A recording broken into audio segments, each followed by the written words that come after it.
رجعت بيتي تعبان، خدت دش سخنان، عملت نفسي نايمان، افتكرت ذكريات زمان. فجأة لقيت دماغي بتوش للدنيا واخداني في الوش، بس الارسال عمال بيوش.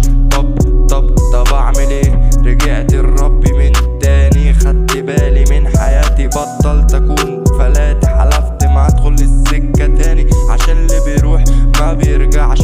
ما تحاولش، خلصت الحكاية، عدت الرواية، فكك من اللي معايا، فكك من اللي معايا. حرام عليكي سبتيني في عز ما كنت انا محتاجلك، وهجيبلك نجمة انا من اجلك، وهحللك انا كل مشاكلك. جرحتيني تعبتيني، ده انت اللي كنت بتقويني، انا من غيرك ما اقدر اعيش.